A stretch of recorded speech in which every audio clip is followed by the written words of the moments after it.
Her name was Elena Ruiz, 27 years old, new to long-haul trucking, bright, methodical, sharp behind the wheel. People said she had a good head on her shoulders. One of the few who didn't rely on GPS alone. She liked printed maps, paper logs, said she trusted what she could hold in her hands. It was her first solo run through the Appalachian stretch between Knoxville and Roanoke. 2 states, 3 delivery drops, all timed to the hour. Dispatch gave her an optimized route. She revised it herself, didn't trust algorithms. And at first, everything went smoothly. Empty roads, overcast skies, early autumn chill just beginning to slip under the cab doors. Trees like spines along the ridge, bending slightly in the wind. But then came the warning. Not from dispatch, from another trucker. Voice came over the CB out of nowhere, cutting through country radio static like it had been waiting for her to listen. You're heading eastbound? Past Jackson Hollow? Don't stop at mile marker 13. No call sign. No follow-up. Just static. Elena thought it was a prank. But the voice had been clear.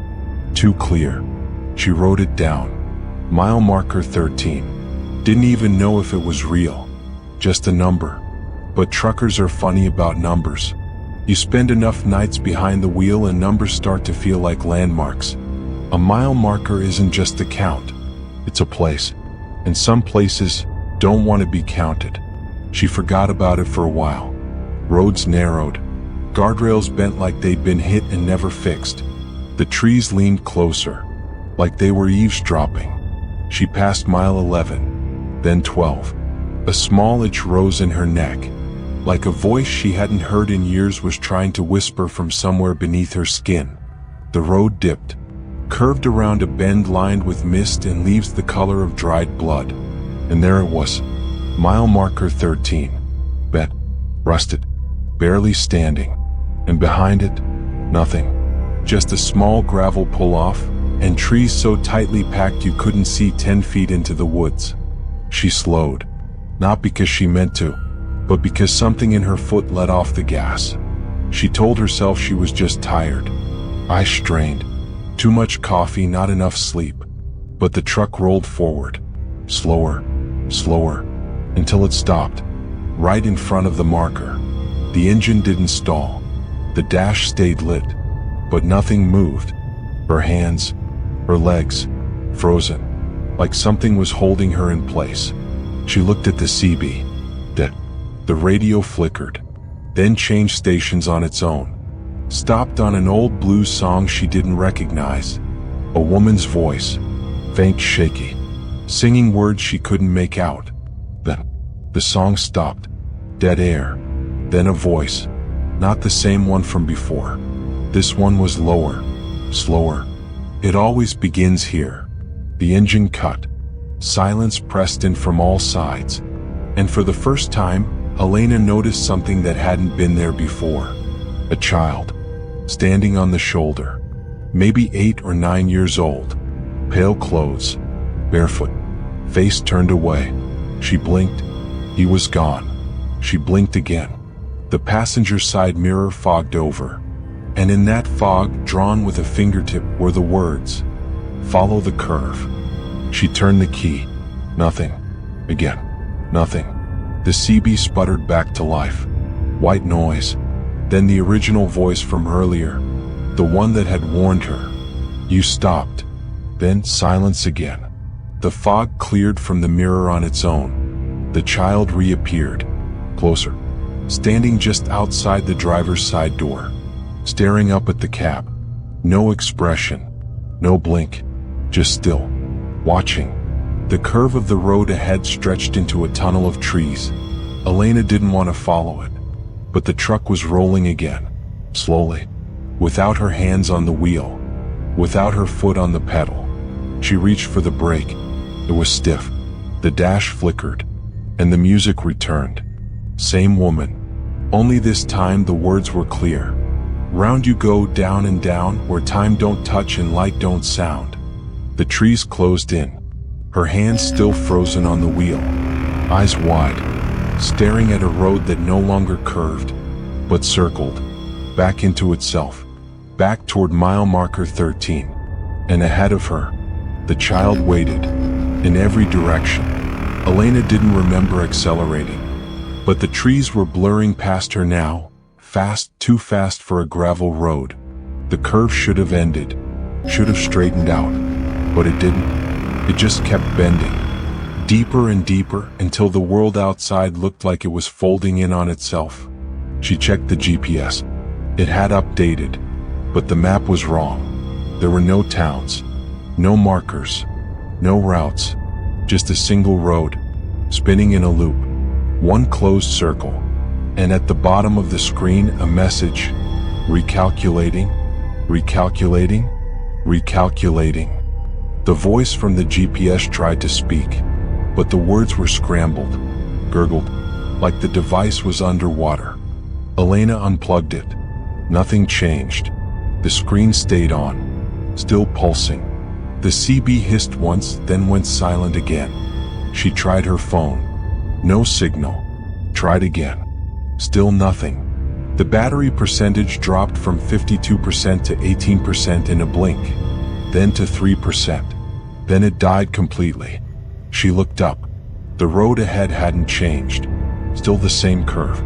Still the same trees. And then she saw it. The mile marker. Mile 13. Again. She'd already passed it once. But there it was. Same rust. Same bent pole. Same gravel pull-off.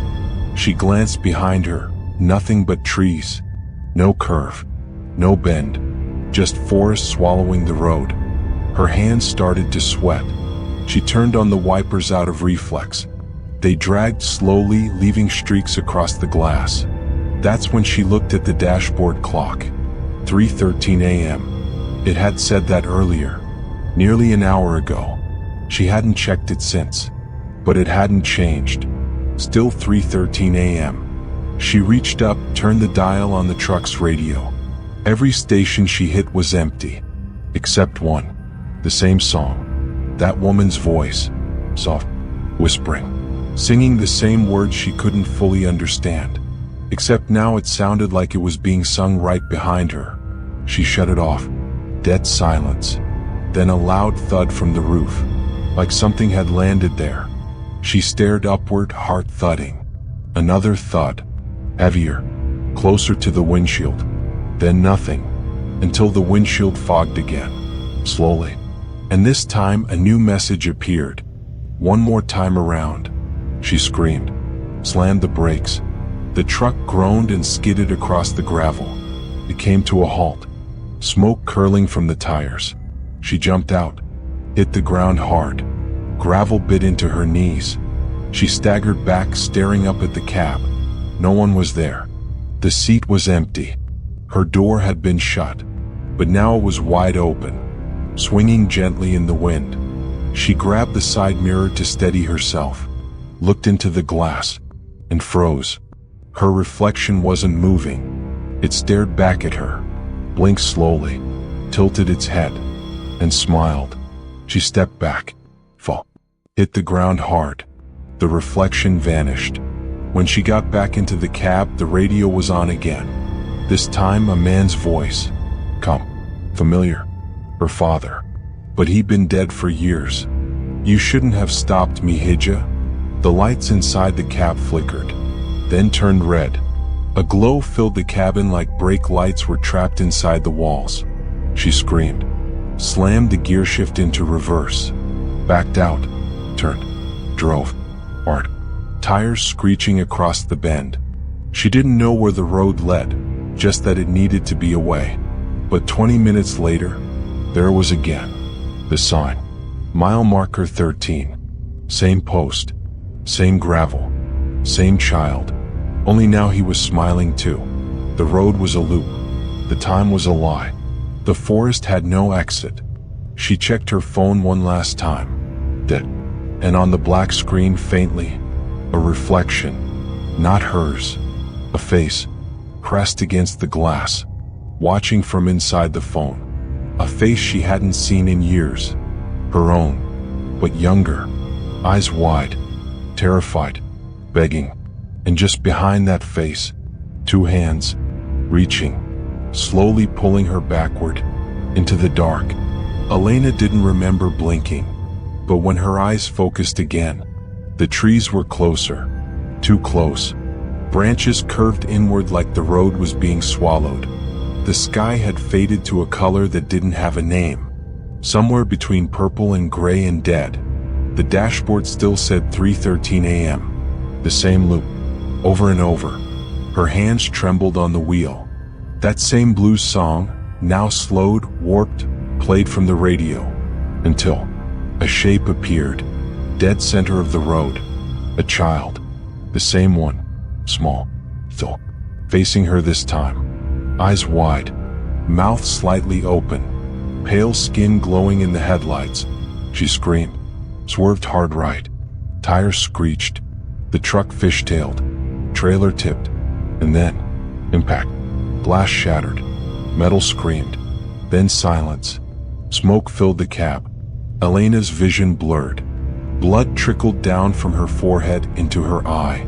Airbag gone. Window cracked wide open. She blinked, coughed, pulled herself upright, looked around. No sign of the child. No blood. No body. Just a bent tree limb on the ground. And fog rolling in thick and fast. Then she saw it. 50 yards ahead. Another truck. Wrecked. Cab torn open. Trailer jackknifed. Same make. Same model. Same license plate. Her truck. Or a version of it. She stumbled toward it. One step at a time. Knees shaking. Breathing ragged. Her flashlight flickered in and out. Her boots sank into soft gravel like the earth didn't want her there. And when she reached the wreck, she looked inside the cab and saw herself, her body, mangled, head tilted at an unnatural angle, eyes glassy, mouth open as if she had been screaming when the truck hit the tree. Elena staggered back, fell again, gasped for air. She looked around wildly. No one else, no other sound, except ticking, like a watch, but louder, closer. It was coming from her pocket. She reached in, pulled out her phone, dead hours ago. Now it was on, but not showing the home screen, just a video of her, standing in front of this exact wreck, watching it, and behind that version of her, something moved, long-limbed, crawling on all fours, watching her watch herself. The camera shook, then cut out. Her phone went black again. She stood up, looked back into the cab. The corpse was gone. Nothing in the seat, just broken glass and a smear of blood. Her blood. She turned back to her truck. Was gone too. The road now stretched out in front of her, but it didn't curve. It was flat, straight, lined on both sides with mile marker 13 signs. Dozens of them. Bent, rusted, each one just a little different. Some missing numbers, some with claw marks, one bleeding. She started to run. No destination, no direction, just away. But every sign she passed read the same. Mile 13, mile 13, mile 13, until her breath gave out, and her legs buckled, and the world tilted sideways. She fell into blackness, and when she opened her eyes, she was back in her truck, seatbelt fastened, windshield clean, engine humming, everything normal, except the clock. It still read 3:13 a.m., and the GPS said, next turn, mile marker 13. She screamed, but the sound didn't leave her mouth. Her hands were frozen again, her foot locked on the gas. The curve ahead looked exactly the same, and standing in the middle of the road was the child, again, waiting. Elena didn't remember getting out of the truck. 1 second she was frozen behind the wheel, staring down that endless curve. The next, she was walking. No flashlight, no phone, just boots on gravel. The fog thinned as she moved, slowly, carefully. She walked for what felt like hours, past trees that didn't look right, branches too low, bark too dark, leaves without veins. She walked until her legs ached, and her lips cracked from breathing in cold, dry air. Finally, she saw lights in the distance. Flickering neon, red and green. An old gas station. Looked abandoned from the outside. But inside, there was movement. A single man behind the counter, reading a paper. A small bell jingled when she stepped inside. Warmth hit her face. Fluorescence buzzed overhead. A wall clock ticked, slow and loud. She stumbled to the counter. Voice dry cracked. "Please, I need help." I crashed. There was a child. The road kept looping. "Something is wrong out there." The man didn't respond at first. Just stared at her. Slowly lowered the paper. Looked at her face. And paled. His mouth opened. Then closed. Like he was trying to speak but had forgotten how. Finally he whispered, "That's not possible. You died on that road last year." Elena froze. "What?" I remember. I was working that night. Same shift. Same clock. It was a story for weeks. Woman driver. Young. First solo run. They said she swerved to avoid a deer. Flipped the rig. Took 2 hours to find the wreckage. The cab was crushed. Her body was. He stopped. Just stared at her. Then said, "It was you. I swear to God it was you." Elena backed away. Hands trembling. Her heartbeat thundered in her ears. "No," she said. "No, I'm here. I made it. I walked here." "Then how do you explain?" He turned the paper around. Pointed at the front page. Obituary section. Dated 1 year ago, to the day. And there it was. Her photo. A smiling portrait from her CDL badge. Elena Ruiz, 27, passed away in a tragic trucking accident off State Route 220 near Jackson Hollow. Survived by. She couldn't read the rest.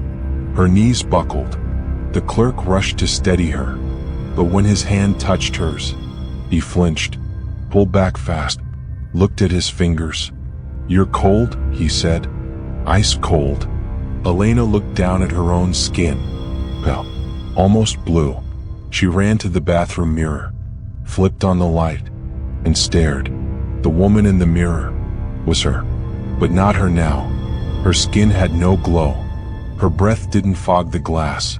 Her eyes looked through the reflection, like the image wasn't a copy, like it was waiting for her to leave. Behind her in the mirror, the lights flickered. She turned. No one, just the buzzing light, and a payphone on the wall that hadn't been there before. Rang. Sure. Loud. She stared at it. The clerk called from the front. "Don't answer that." But she already had. The moment it rang, her hand lifted, like she'd done it before, like it was muscle memory. She pressed the receiver to her ear, and a child's voice whispered, "You're late." The gas station lights went out. All at once. Total blackness. Then the cold came, and a sound, like glass breaking inside her chest. She dropped the phone, ran back to the door. It was gone. Just wall. No exit. No windows. The gas station had no exterior.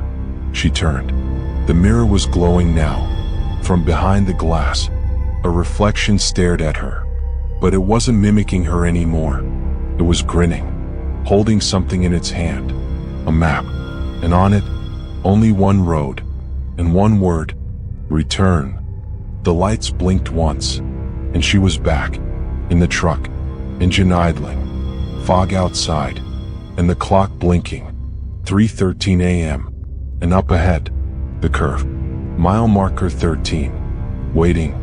Again. And again. And again. They say the brain protects itself from what it can't explain.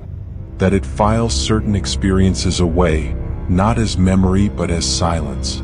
Elena Ruiz never made it to her final delivery. Her employer filed a missing persons report 2 days after she failed to respond to dispatch. No activity on her phone. No pings from her transponder. No visual confirmation. Nothing. Except one strange piece of evidence. A dashcam clip. It uploaded automatically from her onboard system, sent wirelessly to the company server when her rig passed through a coverage zone. A single file. Timestamp 3:13 a.m. No location data. The footage is grainy, black and white, but it shows what looks like a stretch of Appalachian forest. Long bend in the road. Mile marker 13 just barely visible on the right. Headlights sweeping across the curve. And then, another truck, peering out of the fog, driving directly toward her. Not in the opposite lane. In her lane. Same model. Same company decals. Identical rig. As it nears the camera, the headlights flare. And for a moment, just one frame. The other driver is visible. It's Elena.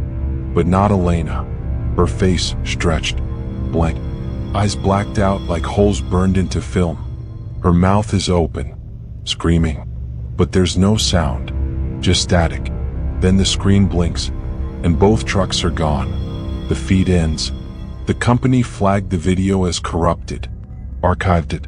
Never released it to the public. But some drivers still talk about it. Say it was real. Say they knew her.